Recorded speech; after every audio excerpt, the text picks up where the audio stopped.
Assalamualaikum warahmatullahi wabarakatuh. Selamat pagi dan salam sejahtera bagi kita semua. Dewan Juri yang terhormat, izinkan saya untuk memperkenalkan diri.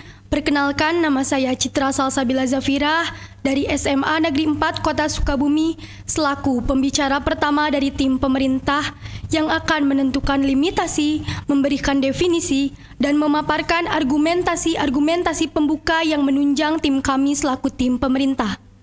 Selanjutnya, perkenalkan rekan saya sebagai pembicara kedua yang akan memperkuat argumentasi dari tim kami dan pembicara ketiga yang akan merekonstruksi ulang pembahasan debat pada kali ini. Mosi kita pada kali ini adalah di negara-negara dengan tingkat korupsi tinggi, seleksi penerimaan mahasiswa baru hanya didasarkan pada indeks integritas sekolah dan indeks kejujuran siswa. Tindak pidana korupsi lebih banyak dilakukan oleh orang-orang yang berpendidikan tinggi. Bahkan berdasarkan data KPK, orang yang memiliki gelar S2 atau master paling banyak terlibat kasus korupsi. Untuk meminimalisir praktik korupsi, harus dimulai dari dunia pendidikan. Semua pihak harus bersama-sama melawan praktik korupsi. Pencegahan praktik korupsi harus dimulai dari diri sendiri, karena banyaknya orang yang korupsi itu orang yang berpendidikan tinggi. Maka dari itu, penerimaan mahasiswa baru harus lebih difokuskan pada kejujuran, yaitu program indeks integritas sekolah dan indeks kejujuran siswa. Saya di sini sangat setuju dengan mosi kali ini.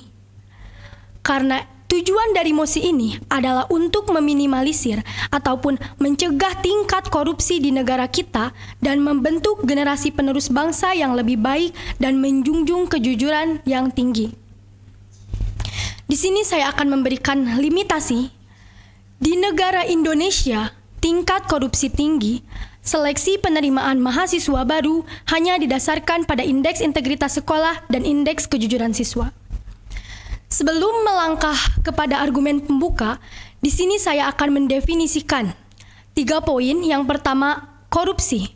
Menurut Kamus Besar Bahasa Indonesia, korupsi adalah penyelewengan atau penyalahgunaan uang negara, perusahaan, organisasi, yayasan, dan lain sebagainya untuk keuntungan pribadi dan orang lain.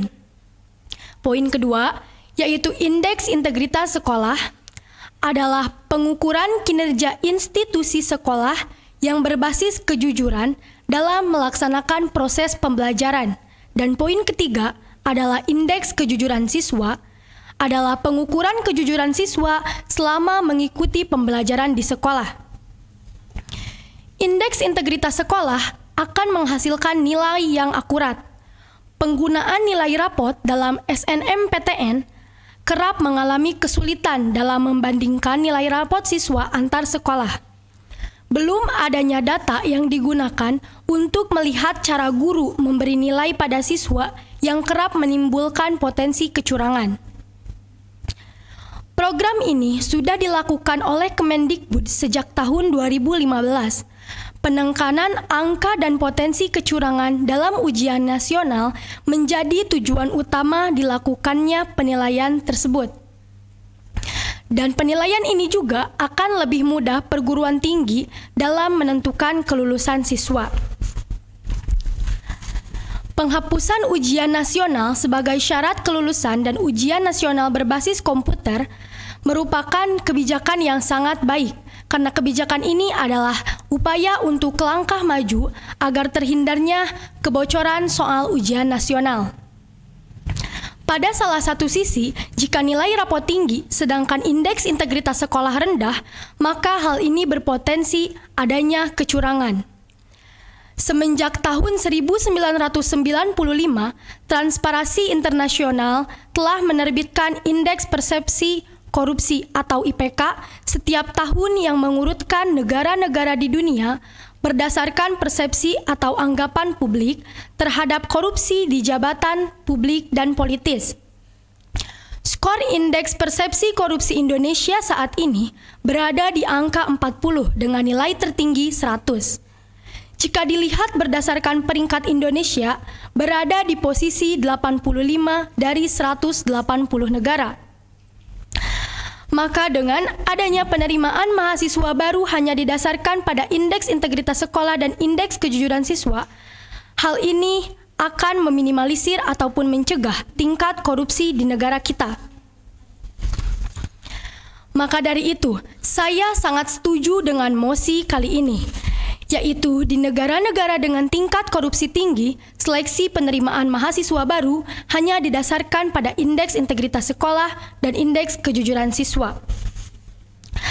Karena Indonesia sekarang membutuhkan orang yang jujur, bukan orang yang pintar. Cukup sekian dan terima kasih. Wassalamualaikum warahmatullahi wabarakatuh.